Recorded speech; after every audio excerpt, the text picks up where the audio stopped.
Shalom, selamat hari Minggu, selamat Paskah. Majelis Jemaat GMI Philadelphia Balikpapan menyambut dengan sukacita bagi jemaat yang hadir dalam kebaktian pada kali ini. Khususnya bagi jemaat yang baru pertama kali beribadah bersama-sama dengan kami ucapkan selamat datang. Kiranya ibadah dan pelayanan GMI Philadelphia Balikpapan dapat menumbuhkan iman, kepercayaan kita dan kasih kita kepada Tuhan. Lalu untuk jemaat yang mempunyai pergumulan khusus dan ingin didoakan secara khusus, kiranya menghubungi hambanya dengan nomor yang tertera di warta jemaat. Jadwal pelayanan untuk ibadah Minggu 4 April 2021, pelayanan firman akan dilayani oleh Pendeta Kristus Sileti, liturgos Ibu Nita Sinaga, doa syafaat dan doa persembahan oleh Ibu Normawati, multimedia adalah Saudara Freddy Gilang dan Saudari Agustina Rajarihi, pembaca warta oleh saya sendiri Saudara Baskoro. Sekolah minggu akan dilayani via Superbook Online. Lalu Minggu 11 April 2021, pelayan firman akan dilayani oleh Saudari Agustina Rajarihi, liturgos oleh Ibu Paulisa Mandoringin, doa syafaat dan doa persembahan oleh Ibu Lukita Wardani, multimedia oleh Saudara Freddy Gilang dan Saudara Baskoro Hargono. Untuk membaca warta akan dilayani oleh Saudari Angel Valeri. Sekolah minggu akan dilaksanakan via Superbook Online. Lalu untuk ibadah kategorial pada 4 April 2021 akan diadakan persekutuan remaja yang tuan rumah akan dilaksanakan oleh Saudara Wisnuwardana, pelayan firman Pendeta Kristus Sileti dan dilaksanakan via Zoom meeting. Lalu 7 April 2021 akan dilaksanakan ibadah keluarga dengan tuan rumah keluarga Edward Bove yang pelayan firman akan dilayani oleh Pendeta Kristus Sileti via Zoom meeting. Lalu 9 April 2021 akan dilaksanakan doa malam dengan tuan rumah saya sendiri Saudara Baskoro Hargono dengan pelayan firman akan dilayani oleh Saudara Freddy Gilang via Zoom meeting. Kiranya tuan rumah dapat menentukan itu lagu-lagu dan tata ibadahnya. Laporan keuangan bagi jemaat yang ingin memberikan persembahan secara khusus maupun persepuluhan dapat melalui transfer ke rekening desa dengan nomor yang tertera di warta jemaat.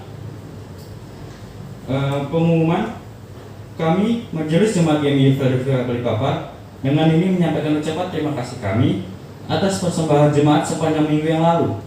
Lalu untuk konfirmasi laporan keuangan dapat menghubungi Bendahara Jemaat Ibu Paulisa Mandoringin dengan nomor yang tertera di warta jemaat. Lalu diinformasikan bagi seluruh jemaat bahwa iuran Ekomkris tahun 2021 akan dibayarkan pada bulan April 2021 ini. Dimohon partisipasi jemaat untuk dapat menyampaikan iurannya kepada Bendahara Ibu Nita Sinaga. Sekian warta kita pada kali ini. Shalom, terima kasih.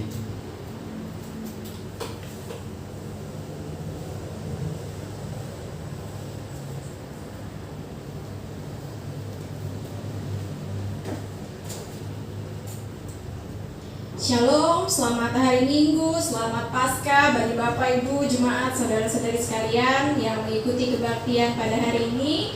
Baik untuk jemaat yang ada di kota Balikpapan, di luar kota Balikpapan, bahkan yang ada di luar negeri, selamat beribadah.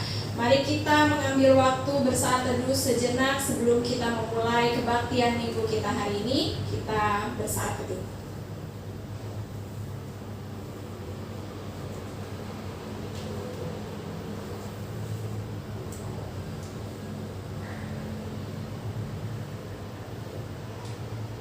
Amin.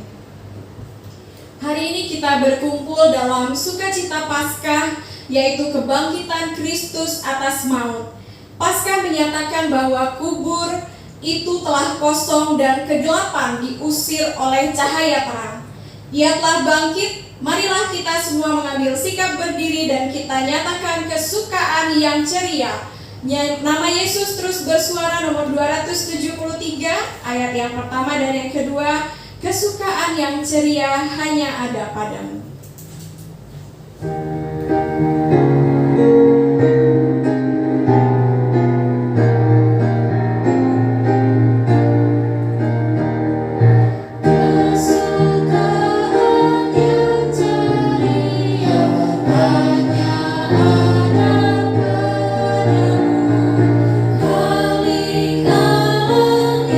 Setia pohon sukaya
menghabiskan kebaktian Minggu Paskah hari ini.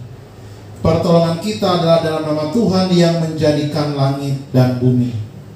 Kasih karunia rahmat dan damai sejahtera dari Allah Bapa dan dari Yesus Kristus Tuhan kita menyertai engkau. Amin.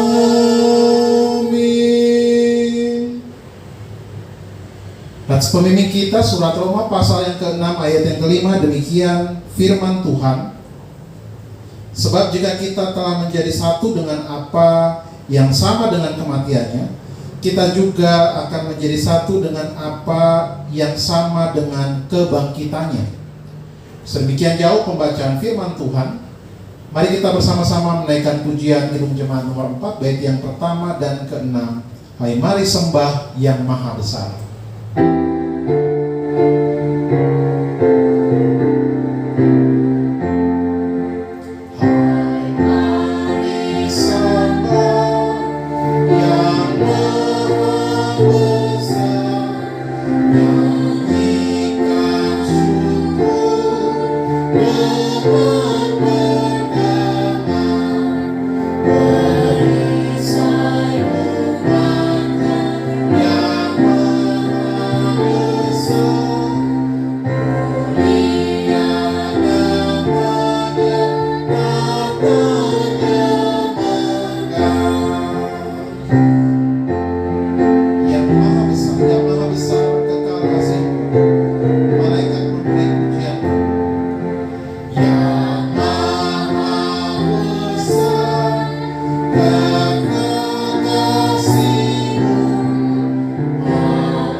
Di hari Paskah ini mari kita bersama-sama mengucapkan pengakuan iman rasuli bersama-sama dengan saudara kita seiman di seluruh dunia.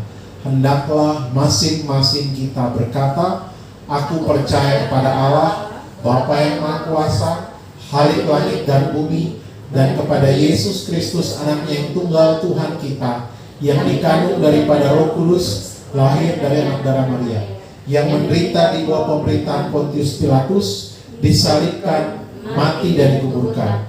Pada hari ketiga bangkit pula dari antara orang mati, naik ke sorga, duduk sebelah kanan Allah, Bapa yang Maha Kuasa, dan akan datang dari sana untuk menghakimi orang yang hidup dan yang mati.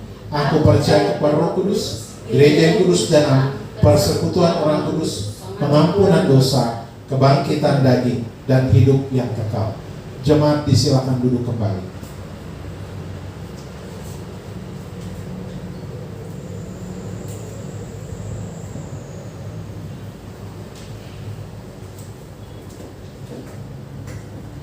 Kristus telah bangkit. Kebangkitan Kristus menyatakan Ia telah menang mengalahkan dosa dan kematian.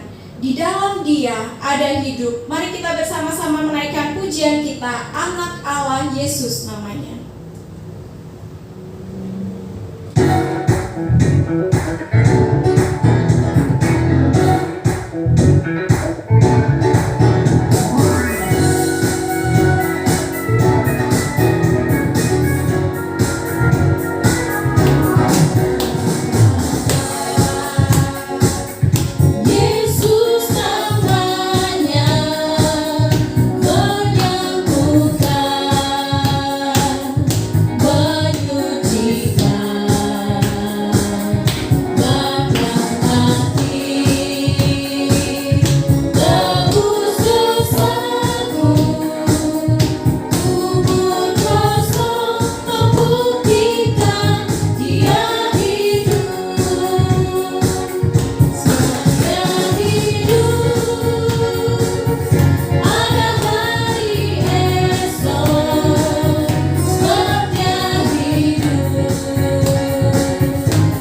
Mari kita mengucap syukur kepada Tuhan dan memberikan persembahan syukur kepadanya. Kita kembali menaikkan pujian kita dari PKJ nomor 264, bait yang pertama dan yang kedua, apalah arti ibadahmu.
Bapak Ibu, mari kita berdoa bersama-sama.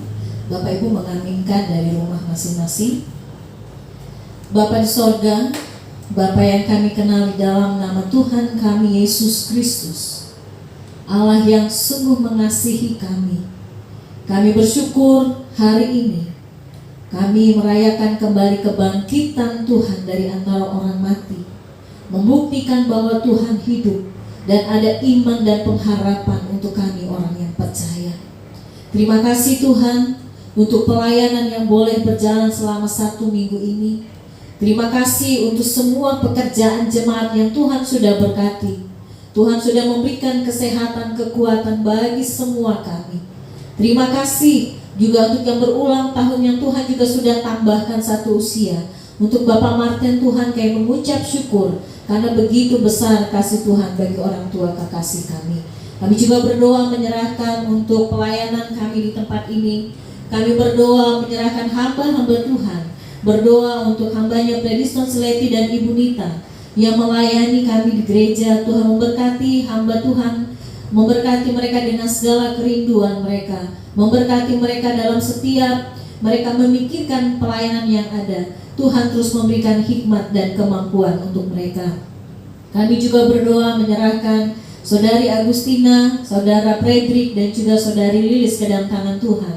Bahkan para majelis yang membantu dalam pelayanan di gereja, Ibu Els Bove, untuk Ibu Paulisa, kan juga berdoa untuk pengurus yang ada di Kuala Kapuas. Tuhan juga memberkati semua yang mereka terlibat dalam pelayanan. Tuhan memberkatinya. Apapun yang dipikirkan untuk kemajuan pelayanan di gereja ini, Tuhan sendiri yang turut campur tangan dan memberkatinya. Kami juga berdoa menyerahkan pelayanan yang ada di Senode. Kami berdoa Tuhan untuk hari ini kami bersyukur boleh didirikan peletakan batu pertama untuk pembangunan Tuhan. Kami berdoa mengucap syukur apapun yang direncanakan untuk pembangunan ke depan, program yang mereka rencanakan, Tuhan memberkati semuanya. Kami juga berdoa menyerahkan untuk setiap pengurus yang sudah terpilih. Tuhan menolong hamba-hamba Tuhan ini, memampukan mereka hikmat daripada Tuhan juga turun atas mereka. Kami juga berdoa menyerahkan pengurus YPPIIB ke dalam tangan Tuhan.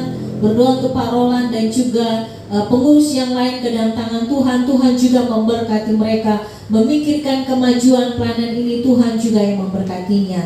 Terima kasih Tuhan. Kami juga berdoa menyerahkan untuk anak-anak dalam masa sekolah dan perkuliahan. Kami berdoa menyerahkan untuk Saudara Gilberto Timothy dan Abel yang bersekolah di Universitas Airlangga. Tuhan juga menolong anak-anak ini, memampukan mereka menyelesaikan setiap tugas tanggung jawab perkuliahannya, memberkati mereka dalam pergaulan mereka tiap-tiap hari, menjadikan mereka anak Tuhan yang menjadi berkat bagi teman-temannya.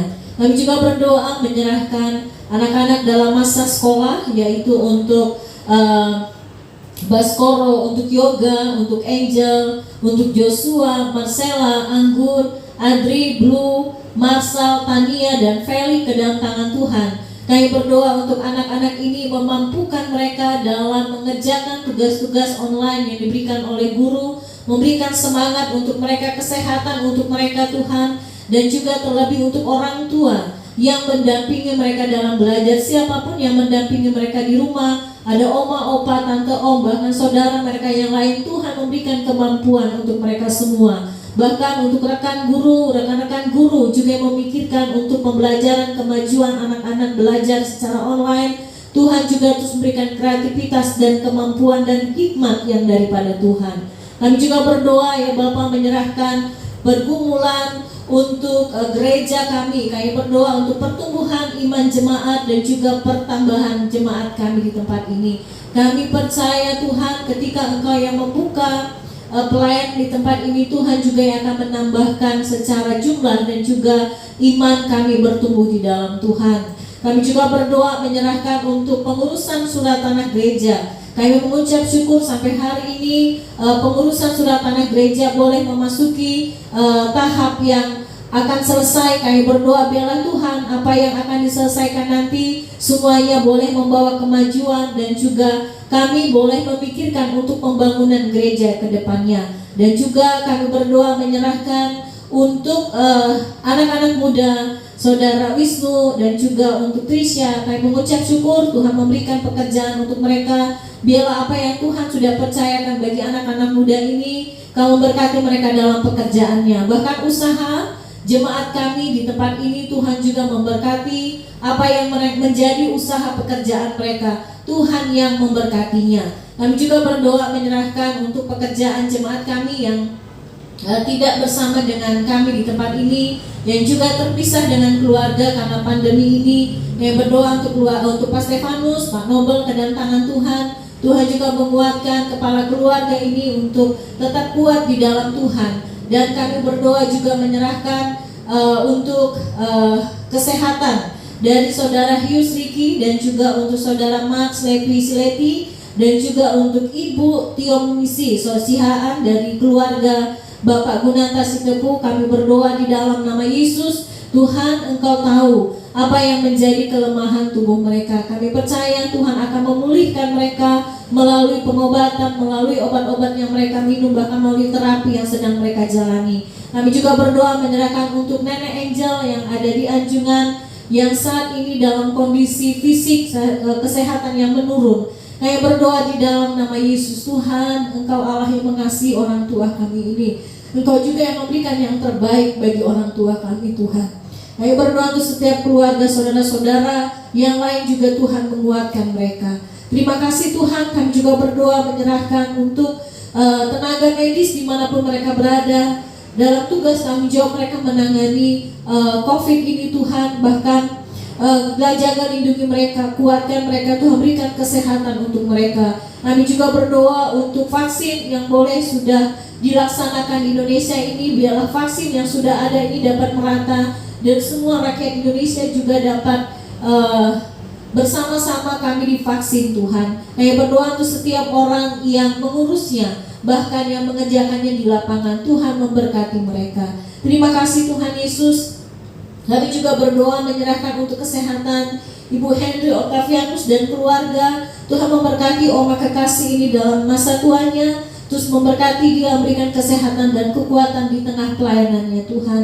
Kami juga berdoa menyerahkan untuk Pangdam, Kasdam, Asistel dan Kahubdam 6 Mulawarman yang selama ini telah membantu kami, menolong kami, memberikan tempat ibadah. Tuhan memberkati mereka dalam setiap tugas tanggung jawab yang Tuhan percayakan. Berkati mereka dalam setiap tugasnya, Tuhan. Kami juga berdoa menyerahkan pemerintah kami, baik yang ada di pusat sampai yang ada di daerah. Tuhan juga memberkati, bahkan yang ada di Balikpapan ini, Tuhan memberkati semuanya. Berikan keamanan bagi seluruh kami yang ada di Balikpapan. Sekhusus kami berdoa untuk gereja-gereja, Tuhan. Kami rindu Tuhan menjaga, Tuhan memberikan keamanan bagi gereja, Tuhan, di saat beribadah. Dan juga jaga lindungi setiap aparat keamanan yang membantu untuk berjaga-jaga di sekitar tempat ibadah. Tuhan juga melindungi mereka semua.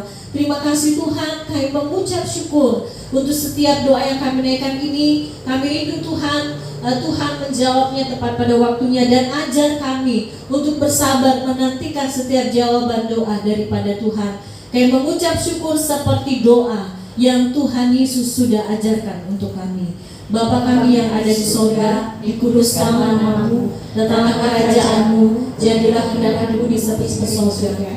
Berikanlah kami pada hari ini makanan kami secukupnya, dan ampuni kesalahan kami, seperti kami juga mengampuni orang bersalah kepada kami. Dan jangan kami dalam pencobaan, tetapi lepaskanlah daripada yang jahat, karena yang punya kerajaan dan kuasa dan kemuliaan sampai selama-lamanya.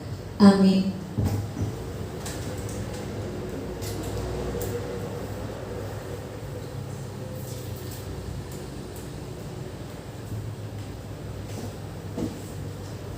Bapak Ibu jemaat Tuhan yang kekasih, kita akan menaikkan mazmur pujian kita bagi Tuhan. Saya mengajak kita semua boleh membuka Mazmur pasal 97, ayatnya yang pertama hingga ayat yang ke-12. Mazmur pasal 97 ayat yang pertama hingga ayat yang ke-12.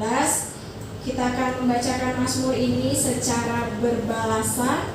Saya akan membacakan perikopnya bagi kita semua. Kaum Bapak membacakan ayat ganjil, kaum Ibu membacakan ayat genap, dan di ayat ke-12 kita akan membacakannya secara bersama-sama.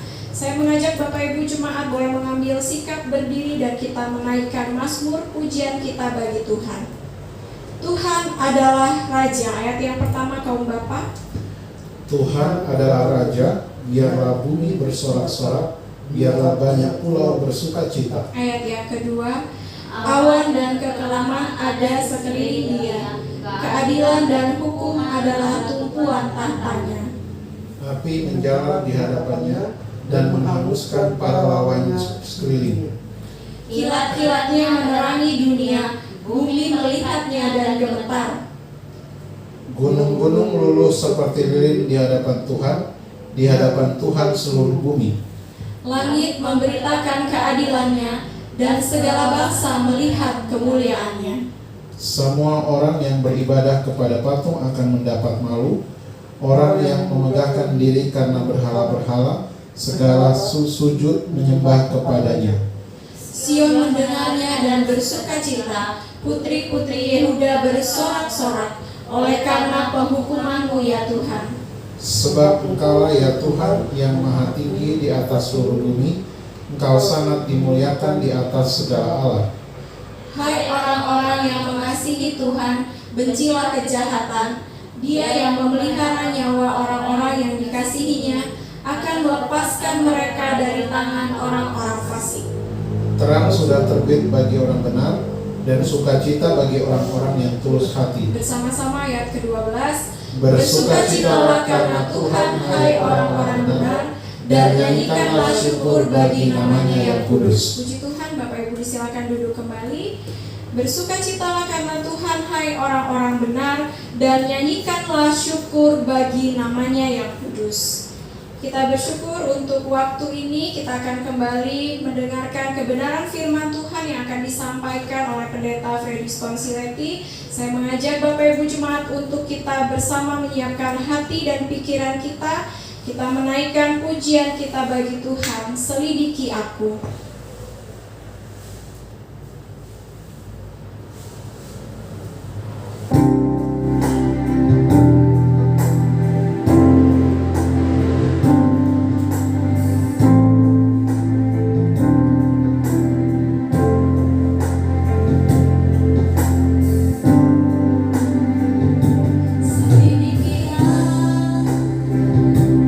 Lihat hatiku,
Kita tunduk kepala, kita bersatu di dalam doa. Terpujilah Engkau Tuhan kami Yesus Kristus, yang hari ini kami peringati dan kami rayakan hari kebangkitan-Mu dari antara orang mati di hari Paskah hari ini. Pujian kami mengatakan biarlah kami didapati oleh Tuhan kami tetap setia, karena seringkali kami tidak setia kepada Tuhan. Saat ini kami mau merenungkan sabda kebenaran firman-Mu. Roh-Mu yang kudus memberikan kami pengertian sehingga bagian kitab suci yang kami baca dan kami renungkan ini kami pahami tetapi juga kami lakukan dalam kehidupan kami dari hari ke hari. Roh Kudus memampukan kami untuk memahami dan juga melakukan. Dalam Kristus kami berdoa. Amin. Selamat Paskah bagi kita sekalian, Bapak Ibu yang dikasihi Tuhan Yesus Kristus. Paskah ini adalah Paskah yang tetap beribadah secara online. Tahun lalu kita beribadah secara online. Tahun ini pun masih sama. Itu berarti sudah lebih dari 1 tahun kita menggumuli pandemi COVID-19 ini. Tidak mengurangi sukacita kita kiranya, dan kita tetap dibawa untuk senantiasa berpengharapan di dalam Tuhan. Sudah dikasihi Tuhan Yesus Kristus, mari kita membuka kitab suci kita 1 Korintus pasal 15 ayat yang ke-20 sampai 34. Perenungan kita hari ini di bawah tema kebangkitannya menghidupkan kita. Saya membacakan bagian firman Tuhan hari ini 1 Korintus 15 ayat 20 sampai dengan yang ke-34. Bagi kita sekalian, Bapak Ibu boleh menyimak di kitab suci masing-masing. Tetapi yang benar ialah bahwa Kristus telah dibangkitkan dari antara orang mati sebagai yang sulung dari orang-orang yang telah meninggal. Sebab sama seperti maut datang karena satu orang manusia, demikian juga kebangkitan orang mati datang karena satu orang manusia. Karena sama seperti semua orang mati dalam persekutuan dengan Adam, demikian pula semua orang akan dihidupkan kembali dalam persekutuan dengan Kristus. Tetapi tiap-tiap orang menurut urutannya. Kristus sebagai buah sulung, sesudah itu mereka yang menjadi miliknya pada waktu kedatangannya. Ayat yang ke-24.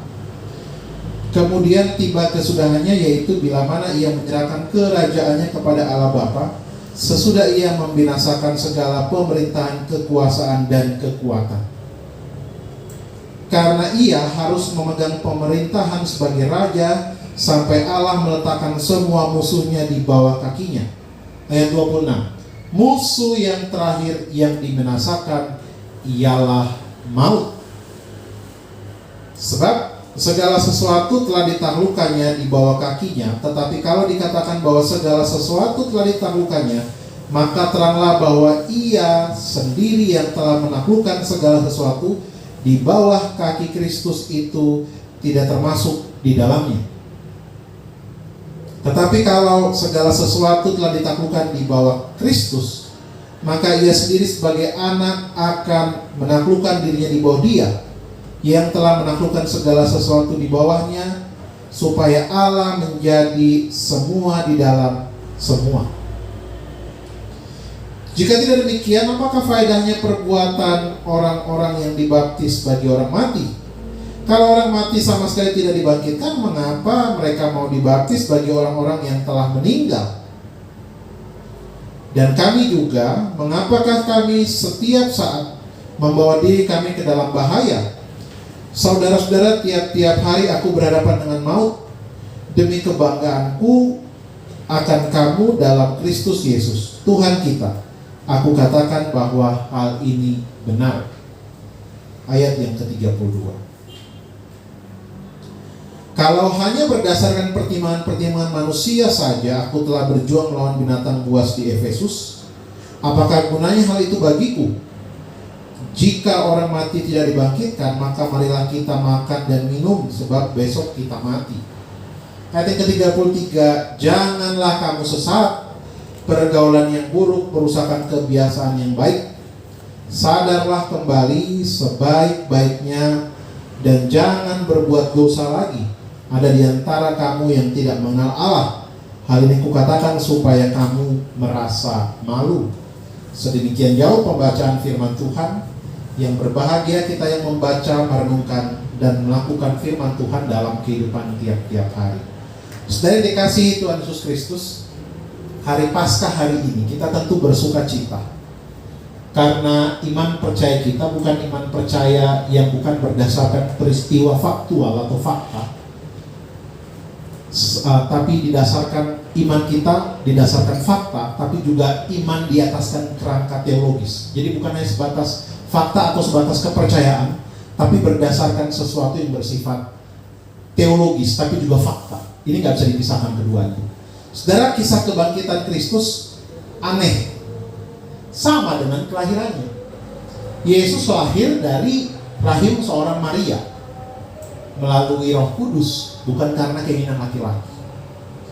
Yesus pun mati, jasadnya tidak ditemukan, tapi dia telah bangkit, dan banyak orang yang tidak percaya. Saya dikasih Tuhan, orang-orang di Korintus yang terdiri atas orang-orang Yahudi maupun orang-orang Yunani tampaknya sulit untuk percaya bahwa Yesus telah bangkit dari antara orang mati. Melalui tulisan ini terlihat bagaimana mereka sulit percaya. Itulah sebabnya Rasul Paulus memberikan keyakinan kepada mereka untuk percaya.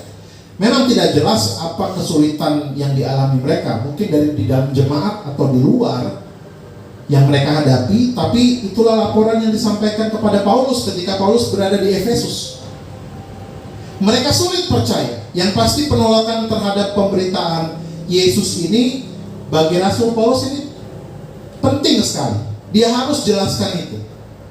Penolakan itu bisa dipahami karena ada konsep. Nah, Bapak Ibu dikasih Tuhan, konsep yang menjadi latar belakang kenapa mereka menolak kebangkitan Yesus. Ada latar belakang pemikiran yang menyebabkan sebagian orang Yahudi, orang Yunani menolak kebangkitan Yesus. Apa sih latar belakangnya? Kenapa mereka menolak secara keras Yesus itu bangkit dari antara orang mati secara fisik? Yang pertama, bagi golongan Epikurian ini orang-orang yang hidup sampai di hari itu saja. Ada makan hari itu habis, besok mati selesai. Hedon, ya, orang yang hidup untuk hari itu saja. Mereka nggak percaya akan adanya kebangkitan. Kehidupan setelah kematian aja mereka nggak percaya. Ya, dalam ayat yang ke-32 tercatat jelas ini. Ya, marilah kita makan dan minum sebab besok kita mati. Ini filsafat Epikurianisme, hedonisme. Mereka menganggap hidup itu ada untuk hari ini, besok gak ada urusan, mati hari ini habis-habis. Ini filsafat yang mempengaruhi kala itu. Yang kedua, filsuf Yunani yang lain, misalnya Plato. Plato itu percaya ada kehidupan setelah kematian. Tapi Plato ini gak percaya kalau kehidupan setelah kematian itu dengan daging ini.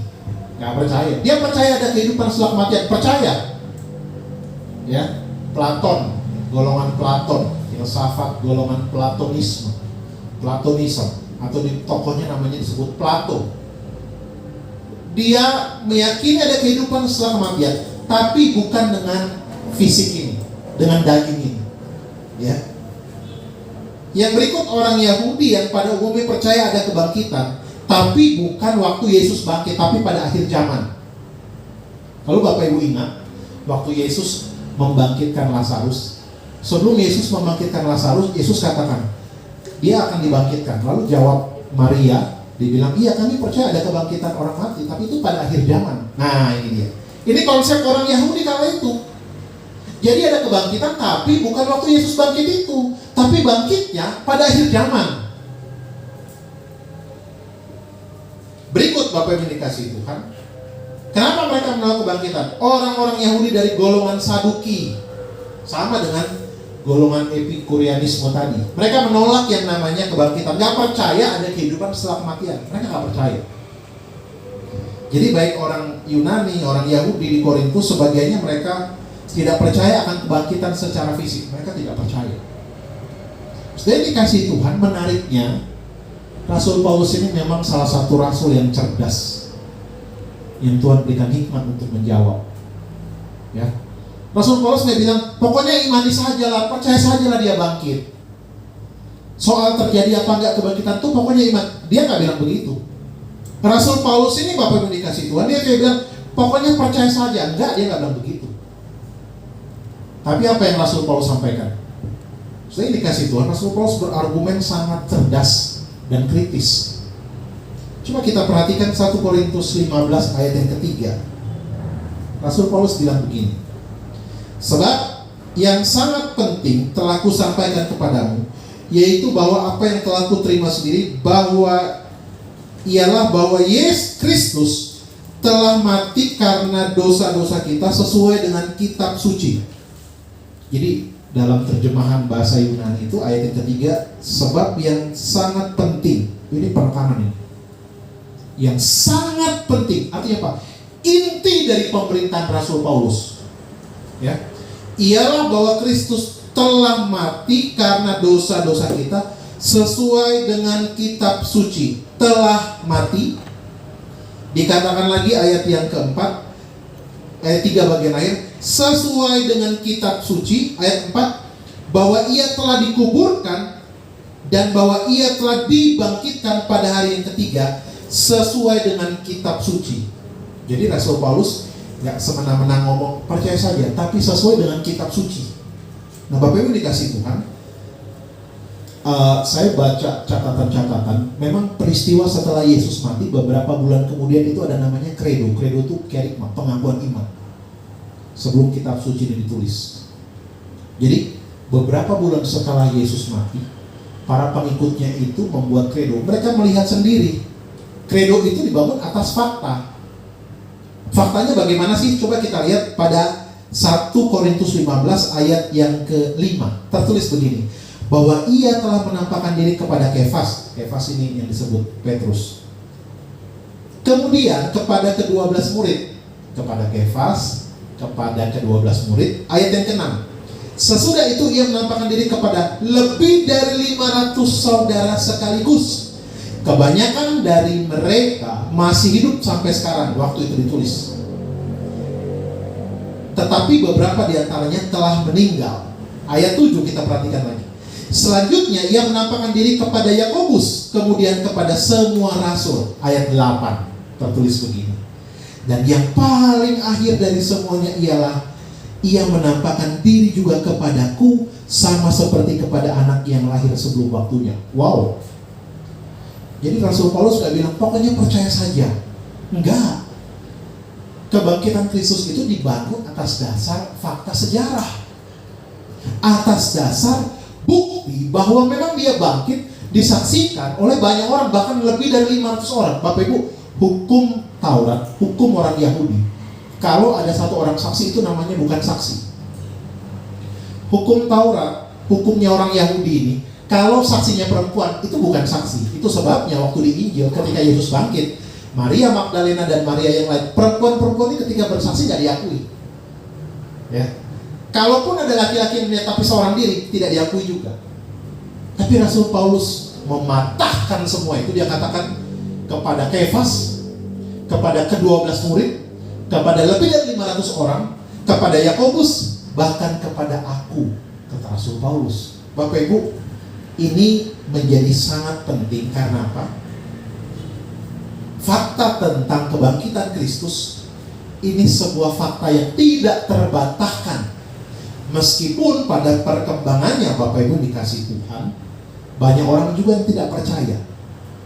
Salah satunya saya belajar teologi sedikit tahu tentang seorang teolog namanya Rudolf Bultmann. Rudolf Bultmann dia bilang begini, soal Yesus bangkit atau tidak, itu nomor 2. Yang penting kita imani. Nah ini bahaya. Kata Rudolf Bultmann, soal dia bangkit atau tidak nomor 2. Soal fakta atau tidak itu urusan lain. Yang penting kita imani saja. Oh nggak bisa. Iman Kristen itu dasarnya itu dari fakta. Dan memang tidak dipungkiri penyangkalan terhadap kebangkitan Kristus banyak juga dari kalangan di dalam gereja. Kalau Bapak Ibu cari di internet, di Google, bagaimana kubur Yesus ditemukan, ya, wah banyak sekali. Itu dalam kekristenan. Dari luar kekristenan lebih masif lagi yang menolak bahwa Yesus itu bangkit. Artinya Bapak Ibu, penolakan ini bukan baru abad 21 ini, enggak. Bukan baru abad 20, enggak. Dari abad pertama penolakan itu sudah ada. Tapi kita belajar faktanya Yesus bangkit. Ini dasar iman Kristen kita. Seorang pendeta bernama Pendeta Andar Ismail, dia bilang begini dalam bukunya, kalau Kristus tidak dibangkitkan, apa gunanya kita membaca firman-Nya? Sebab firman-Nya tidak berlaku. Kalau Kristus tidak dibangkitkan, ia hanyalah pahlawan yang sudah gugur. Sehebat-hebatnya pemikiran yang ditinggalkan seorang pahlawan, ia toh tidak bisa memimpin kita di masa kini. Benar ya? Ya kalau Kristus tidak dibangkitkan, buat apa kita ibadah Paskah ini? Buat apa saya khotbah di sini? Buat apa Bapak Ibu baca Alkitab tiap hari? Gak ada gunanya. Tapi faktanya Kristus dibangkitkan dari antara orang mati. Pengakuan iman kita tadi, aku percaya kepada kebangkitan daging. Artinya apa? Kita mengimani kebangkitan daging fisik ini, itu terjadi dalam Kristus. Dia dibangkitkan, dagingnya ini bangkit. Karena itu Bapak Ibu dikasih Tuhan, kita belajar bersama-sama firman Tuhan ini. Tema kita hari ini, kebangkitannya menghidupkan kita. Apa sih pengaruh kebangkitan Kristus bagi kehidupan kita orang percaya? Bapak Ibu, setiap tahun kita Paskah, ya, 2 hari lalu Jumat Agung, Desember nanti Natal, ya, bulan Mei nanti ibadah kenaikan. Apa sih pengaruhnya buat kita? Setiap tahun kita memperingatinya, merayakannya, merenungkan. Tapi apa maknanya buat kita? Ya, kalau begitu-begitu saja tidak ada makna, sepertinya sesuatu yang hambar. Bapak Ibu beribadah mencari Tuhan, apa sih maknanya? Mengubah hidup nggak? Punya pengaruh nggak dalam hidup kita? Meskipun tidak dipungkiri, banyak orang giat beribadah tapi nggak ada efek dalam hidup, hanya menjalankan ritual agamawi, tidak punya pengaruh merubah diri. Banyak juga begitu. Banyak orang berteori tentang kebenaran, tapi hidupnya yang nggak benar. Karena itu apa sih yang menjadi pengaruh kebangkitan Kristus bagi kita? Apa sih maknanya? Bapak dikasih Tuhan Yesus Kristus. Kalau kita ingat perintah Tuhan Yesus dalam Matius yang ke-28 ayat 19-20, perintah Tuhan Yesus itu katakan, karena itu pergilah, jadilah semua bangsa, jadikanlah semua bangsa muridku, baptislah mereka dalam nama Bapa, Anak dan Roh Kudus, dan ajarlah mereka melakukan segala sesuatu yang telah kuperintahkan kepadamu, dan ketahuilah aku menyertai kamu senantiasa sampai kepada akhir zaman. Wah, perintah Yesus ini jelas. Setelah kebangkitannya, sebelum dia naik ke surga, perintahnya ini, pergilah jadilah semua bangsa muridku, baptiskanlah mereka dalam nama Bapa dan Putra dan Roh Kudus. Dikatakan ajarlah mereka melakukan segala sesuatu yang kuperintahkan. Wah, rasanya berat banget ya. Tapi ini perintah Yesus. Tapi Bapak dikasih Tuhan, apa makna kebangkitan Kristus dari tulisan Rasul Paulus? Itu yang menjadi perenungan kita. Bapak Ibu, iman Kristen kita sekali lagi iman yang memiliki fondasi sejarah yang kuat dan terpercaya. Intinya iman Kristen itu dibangun di atas kebangkitan Kristus secara faktual. Kebangkitannya benar-benar terjadi, bukan rekayasa, bukan hanya sebatas tulisan, diimani tetapi ada bukti sejarah. Tapi Bapak Ibu dikasih Tuhan, selain bukti sejarah, kebangkitan Yesus juga peristiwa teologis yang mendasari iman kita. Karena kata Rasul Paulus dalam tulisannya ini, andai kata Kristus tidak dibangkitkan, maka sia-sialah pemberitaan kami dan sia-sialah juga kepercayaan kamu. Secara teologi sia-sia. Tapi Bapak Ibu, maknanya buat kita itu apa? Yang pertama, makna kebangkitan Kristus. Kristus menyelesaikan akar masalah manusia. Masalah terbesar dalam kehidupan manusia adalah dosa. Sebab dosa berdampak maut bagi hidupnya. Jadi Bapak Ibu, dosa itu punya efek maut. Dan yang maut itu, dosa itu sudah diselesaikan. Kebangkitan Kristus, dia menyelesaikan dosa. Bapak Ibu dikasih Tuhan, tahukah kita, sejak kita jatuh ke dalam dosa, segala sesuatu itu bekerja tidak beraturan. Waktu semua dalam kebenaran, bekerjanya dengan benar juga. Tapi ketika jatuh ke dalam dosa, bekerja dengan tidak beraturan. Kita bangun pagi dengan keadaan sehat, puji Tuhan. Tapi kadang-kadang ada orang bangun pagi, tiba-tiba mencret atau apapun itu. Jadi tidak beraturan, karena satu dan lain hal. Bapak dikasih Tuhan, dosa sudah diselesaikan oleh Kristus di kayu salib. Rasul Paulus memberitahu, Yesus sudah menyelesaikan dosa. Karena apa? Semua orang di bawah kolong langit ini adalah orang berdosa. Tidak ada seorang pun yang tidak berdosa. Paskah artinya Kristus menyelesaikan dosa di kayu salib dan dia sudah bangkit. Bapak Ibu dikasih Tuhan, bisa jadi kita ini hidup benar, nggak melanggar hukum, ya. Bisa jadi kita semua ini hidup baik-baik saja, nggak ngomongin orang, ya, berbuat baik. Tapi apakah kita tidak berdosa? Enggak. Mau sebaik apapun kita tetap orang berdosa. Tapi Bapak Ibu dikasih Tuhan, dosa sudah diselesaikan Kristus di kayu salib. Kebangkitan yang menyelesaikan semuanya.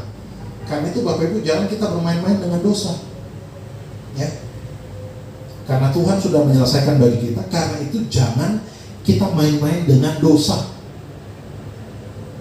Mari kita buktikan kita hidup dalam kebenaran dan tidak main-main dengan dosa. Satu kali ada seorang tentara yang bernama John dalam peperangan yang terjadi di Eropa. John ketika dia dengan timnya, John ini seorang medis, seorang paramedis ketika dia berperang dengan ratusan tentara yang lain. Satu kali saudara, John punya sahabat dekat namanya Michael. Di tengah hujan peluru yang terus datang, ratusan peluru menghampiri ke arah pasukannya John, tentara Amerika dan kawan-kawan. Terperangkap seorang diri di balik batang pohon yang besar, temannya bernama Michael. Yang lain pasukan sudah mulai bergerak. Tapi karena derasnya peluru itu, sahabatnya si John ini Michael berlindung di balik sebuah batang pohon yang besar. Itu desingan peluru luar biasa. Michael kasih tahu teman-temannya, tolong John, kita tolong dia. Teman-temannya yang lain, sisi lain sudah mau jalan itu pasukan menghindari peluru itu. Beberapa teman membantu John untuk mendorong Michael. Apa yang terjadi? Jarak kurang lebih 7 meter, John berlari untuk menghampiri Michael, mengajak dia karena Michael sudah cedera, kakinya sudah nggak tembak. John yang seorang medis, para medis datang menghampiri Michael. Dia lari 5, 6, 7 langkah, terkena tembakan musuh. Peluru itu masuk di leher dan di dadanya. Ambruk, rubuh langsung seorang John. Michael kawannya hanya melihat dan terkaget, kawannya mati karena mau menyelamatkan dia. Saudara, peristiwa itu berlalu 1 tahun yang lalu. Dibuatlah ibadah ucapan syukur atas kematian John dan mengenang 1 tahunnya kepergian John. Michael tetap selamat. Ketika ibadah itu digelar pada malam hari, orang tua dari John, papa mamanya John ini yang sudah berumur, menantikan Michael sahabatnya untuk datang. Ibadah itu sudah mau selesai, pendeta sudah doa berkat, Michael baru datang. Michael datang dalam keadaan mabuk berat. Dalam keadaan mabuk berat. Dibopong sama 2 temannya. Bajunya basah. Dia datang ke tempat ibadah, dia sapa orang tua si John. Halo om, tante, sorry saya datang dalam keadaan mabuk parah. Alangkah menangis sejadi-jadinya orang tua dari John. Dia katakan, anak saya mati untuk orang yang seperti ini. Tidak pantas seorang John mati karena Michael yang kelakuannya seperti ini. Tapi dikasih Tuhan, orang tua John menyesali anaknya harus mati untuk orang yang tidak tahu berterima kasih, yang diselamatkan karena mengasihi. John begitu mengasihi Michael, tapi Michael hidupnya tidak takut Tuhan. Dan orang tua dari John sangat-sangat kecewa. Sudah dikasih Tuhan, Kristus sudah mati dan bangkit bagi kita. Mari kita hidup memuliakan Dia. Hidup yang Tuhan berikan hari ini, jangan hidup sembarangan deh. Jangan bermain-main dengan dosa seperti ilustrasi tadi. Jangan menjadi Michael masa kini. Kalau Tuhan memberikan kita hidup, mari kita hidup dengan bertanggung jawab. Mari kita hidup dengan takut Tuhan. Karena apa? Dosa sudah diselesaikan Kristus. Rasul Paulus katakan, sia-sia pemberitaan kami kalau dia tidak dibangkitkan. Tapi dia dibangkitkan. Karena itu mari kita hidup, jangan hidup seperti orang yang tidak mengenal Allah. Setelah dikasih Tuhan, Kristus menyelesaikan dosa. Yang kedua, apa maknanya bagi kita? Kebangkitan Kristus memberikan harapan baru bagi manusia jika ada kebangkitan berarti ada kehidupan. Jika ada kebangkitan berarti ada kehidupan. Kalau ada kehidupan, otomatis ada harapan. Orang yang benar-benar mengalami kebangkitan Kristus dalam hidupnya akan menjalani hidup itu dengan bergairah dan antusias. Tidak mengeluh, optimis. Ya, karena apa? Karena kebangkitan Kristus itu memberikan sebuah pengharapan. 2 tahun lalu saya ziarah di Jakarta ke makam oma saya. Om saya juga, ada kakak sepupu saya dengan tante saya. Tante saya ini ikut dengan mama saya, sama-sama kami mengunjungi makam itu. Ya, meskipun sudah meninggal kami sempat menangis karena orang-orang itu sangat baik dalam hidup kami. Lalu tante saya buat statement begini, yang membuat, karena suaminya sudah meninggal, anaknya yang pertama sepupu saya itu sudah meninggal, oma, orang tua dari mama saya dan tante saya sudah meninggal, kami kunjungi sekaligus 3 makam kala itu. Tante saya bilang begini, yang membuat saya berpengharapan hari ini, karena mereka sekalipun mati, tapi mereka bangkit bersama Kristus. Ada pengharapan. Pengharapan di dalam Kristus. Akibatnya, saya menjadi optimis, karena orang yang mati dalam Kristus punya pengharapan dan punya kekuatan. Saya dikasih Tuhan. Yang kedua, kebangkitan Kristus membuat kita punya pengharapan. Pengharapan yang kuat di dalam Kristus. Yang ketiga, itu yang dikasih Tuhan. Kebangkitan Kristus berimplikasi kepada tanggung jawab untuk memberitakan kabar baik. Tadi ya, Matius 28 ayat 19-20. Memberitakan kabar baik, itu tanggung jawab kita. Dan kabar baik itu yang pertama harus kita hidupi dulu. Jangan hanya sebatas bersaksi tentang Tuhan, berbicara tentang Tuhan, tapi tidak menghidupi Tuhan dalam dirinya. Setelah dikasih Tuhan, tujuan Kristus datang ke dalam dunia ini untuk menebus dan menyelamatkan kita manusia berdosa, dan Ia memerintahkan kita untuk memberitakan kabar baik kepada sesama kita. Tapi Bapak Ibu, poin pentingnya saya sampaikan, kabar baik itu harus kita hidupi. Harus kabar baik itu kita hidupi dengan bertanggung jawab dan menjadi pelaku dari kabar baik itu dan kita bagikan kepada orang lain. Celakanya banyak orang suka mengkritik, melihat orang lain, suka menganalisa orang lain, tapi lupa menganalisa dan mengkritik diri sendiri. Dan kabar baik itu harus kita hidupi. Jangan hanya kita lihat orang lain saja, isi dia nih orangnya memang begitu ya. Bukan itu. Coba kita periksa diri kita dulu. Jangan pandai mengkritik kinerja orang, tapi dia sendiri nggak kerja. Bapak Ibu, kebangkitan Kristus berimplikasi kita bertanggung jawab bagi diri kita di hadapan Tuhan. Karena itu Bapak Ibu, kalau kita bertanggung jawab di hadapan Tuhan, kita kerjakan tanggung jawab kita. Karena apa? Kalau kita kerjakan tanggung jawab kita, orang akan melihat, wah dia orang yang bertanggung jawab. Nah ini dia. Akibatnya apa? Kabar baik itu sebelum kita berbicara, orang sudah lihat. Tapi kalau kita banyak bicara, nggak buat apa-apa, Bapak Ibu, kita ditertawakan orang. Dan kabar baik itu memang harus kita hidupi. Bapak Ibu dikasih Tuhan, ada sebuah penelitian, seorang konselor alumni 3 katakan begini, pada tahun 70, 80, 90 orang Kristen di negeri ini menjadi teladan. Hidup damai, menjadi berkat, menjadi buah bibir karena hidup yang bermanfaat bagi orang lain. Tahun 70-an, 80-an, 90-an, jangan berantem malu sama orang Kristen. Jangan begini, lihat tuh orang Kristen tuh hidupnya jadi berkat. Lihat tuh orang Kristen hidupnya baik, akur loh. Tahun 70, 80, 90. Tahun 2000 ke atas 180 derajat yang terjadi. Apa dibilang? Kamu ini berantem aja kayak orang Kristen. Waduh. Kamu ini banyak omong aja, menang teori aja, gak ada ngerjain apa-apa kayak orang Kristen kamu. Menyedihkan sekali. Saya dikasih Tuhan, kebangkitan Kristus itu mengubah diri kita, mengubah paradigma kita, mengubah perilaku kita makin serupa dengan Kristus. Ini yang disebut tanggung jawab iman Kristen kita. Meskipun banyak orang lebih memilih untuk melihat orang lain daripada melihat diri sendiri. Karena itu Bapak Ibu, firman Tuhan di hari Paskah ini, kebangkitan Kristus kiranya punya pengaruh yang besar bagi diri kita. Pengaruhnya apa?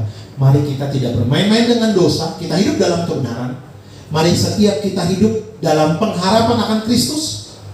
Mari setiap kita hidup bertanggung jawab Bukan untuk orang lain, bagi diri sendiri dulu. Kalau diri sendiri sudah baik, orang lain kita arahkan. Ya, jangan kita melayani orang lain, membimbing orang lain, tapi kita lupa membimbing diri sendiri di hadapan Tuhan. Ini menjadi warning buat saya sendiri, buat Bapak Ibu. Mari kita terus mengevaluasi diri kita. Makinkah kita berkenan kepada Tuhan, atau makin suka lihat orang lain? Kebangkitan Kristus harus membawa kita mengubah diri kita, makin hari makin baik. Artinya apa? Berarti kebangkitannya itu punya efek bagi hidup kita. Kalau nggak ada perubahan, kebangkitannya tetap kebangkitan, kita yang nggak punya efek. Berarti yang salah bukan pada Kristusnya, pada diri kita yang keliru.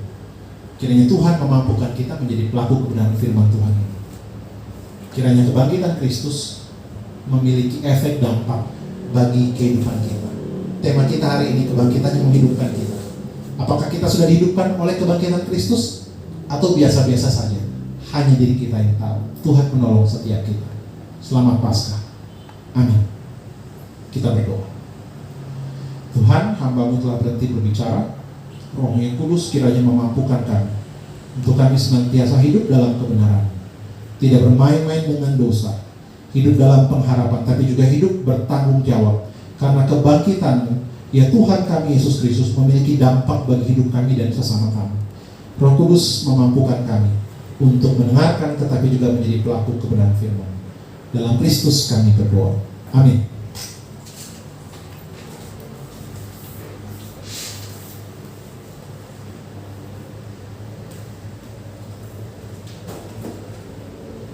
Puji Tuhan, kita bersyukur untuk firman Tuhan hari ini mengingatkan kita bahwa Kristus telah mati dan bangkit bagi kita orang berdosa yang tidak layak. Karena itu mari kita pakai hidup kita untuk sungguh-sungguh hidup di dalam Tuhan, melayani Dia, menjadi berkat bagi orang lain, bagi sekitar kita. Dan Tuhan Yesus senantiasa menguatkan, menolong, dan memberkati kita. Kita tiba pada bagian akhir ibadah ini. Mari Bapak Ibu, saya kembali mengajak kita semua boleh mengambil sikap berdiri dan kita menaikkan pujian kita dari Kidung Jemaat nomor 340 ayat yang pertama dan yang kedua. Hai bangkit bagi Yesus pahlawan salibnya.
Tuhan Yesus Kristus, mari kita mendengar panggilan Tuhan.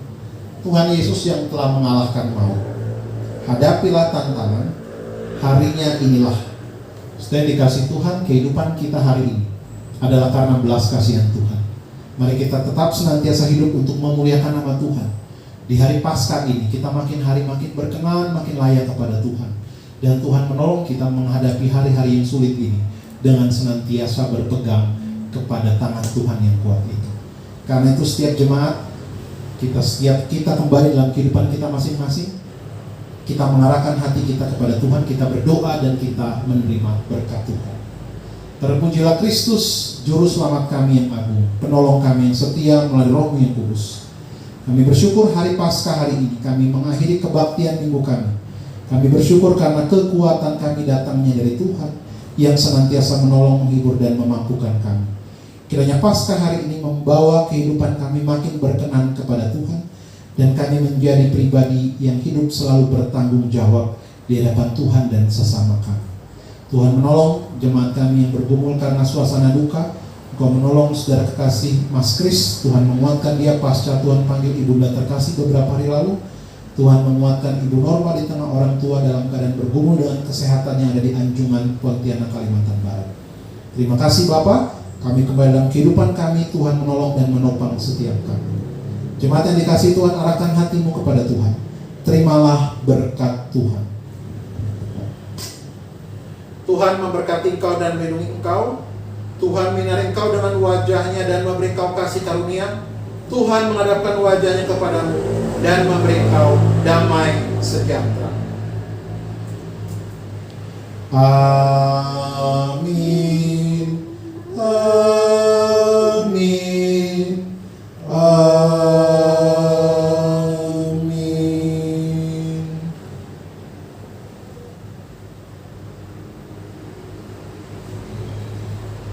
Amin. Selamat Hari Paskah buat kita sekalian.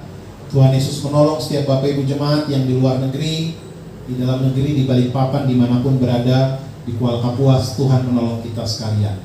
Shalom.